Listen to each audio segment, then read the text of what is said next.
my name is Cameron. This is my video on examples of real-life technological failures.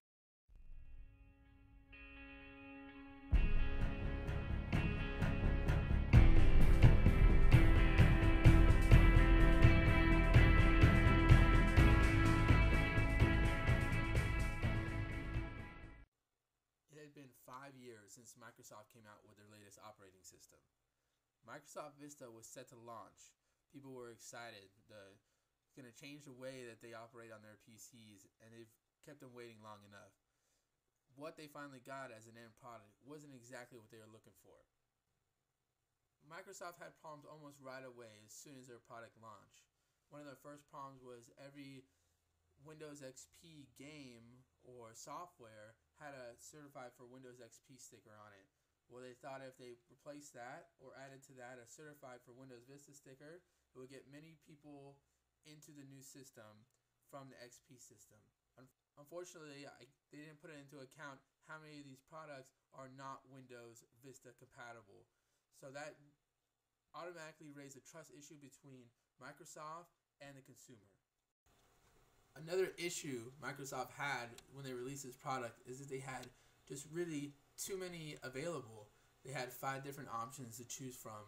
For a regular PC operator who is more into just the basics and productivity, they really got confused on all these different products, and many experts says Microsoft did just that. They confused the market too much.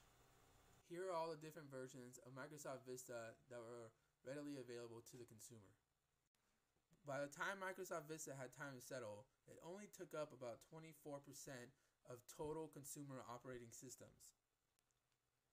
Just in case that wasn't enough, Microsoft Vista also had a problem with viruses, malware, and security issues.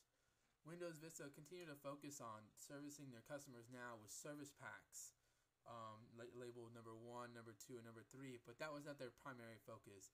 They realized they were going to have to get out of this Microsoft Windows Vista as soon as possible. Within what seemed like a very short period of time, they called on their savior, their next project already, Windows 7.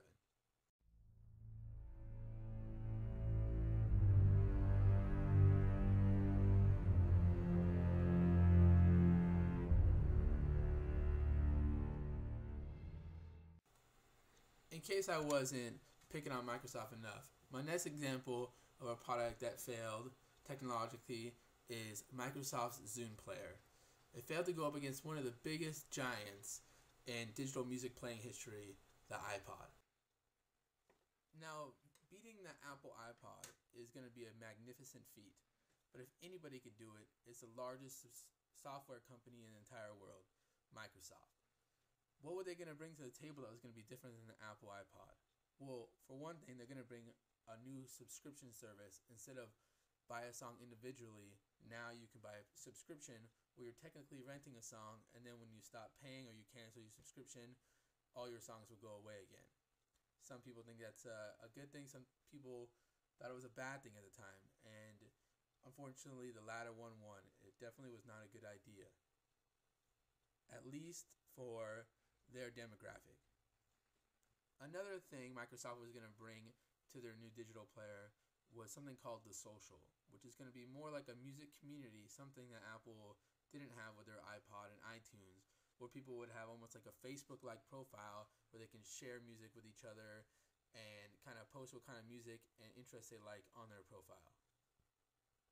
Many people criticized Microsoft's marketing on this product. They said it wasn't up to their usual marketing ability, that they cut short in some corners.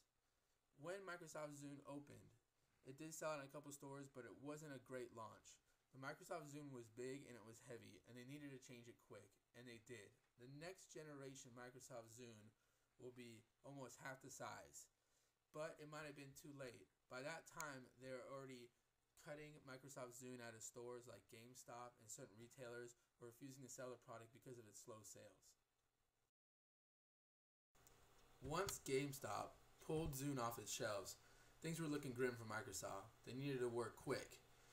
They kept pushing the fact that their Zune player was available in major retailers, Walmart, Target, Best Buy, places like that, but people knew that Zune was on its way out. Microsoft did try to attempt to adjust to the market by coming out with many different models, many different colors, and one final grasp at going after the Apple iTouch with an HD model that also browses the internet. But it ended up just being not enough for the Zune to survive. One of Microsoft Zune's biggest downfalls was the social itself, which they thought was going to help them. It became too complicated for the average consumer. For gifts for the holidays, the simplicity of an iPod was perfect. Low price point, simple product, just music. But the Zune encompassed too much. It had a whole Facebook community type of deal and a subscription service that needed to be bought with it. The instruction list was just too long, and they were losing those holiday sales. Then, finally, Microsoft finally gave in and announced a discontinuation of the Zune player. Just as this picture annotates, the Zune player would just change a little too much and maybe a little too unique for the average consumer.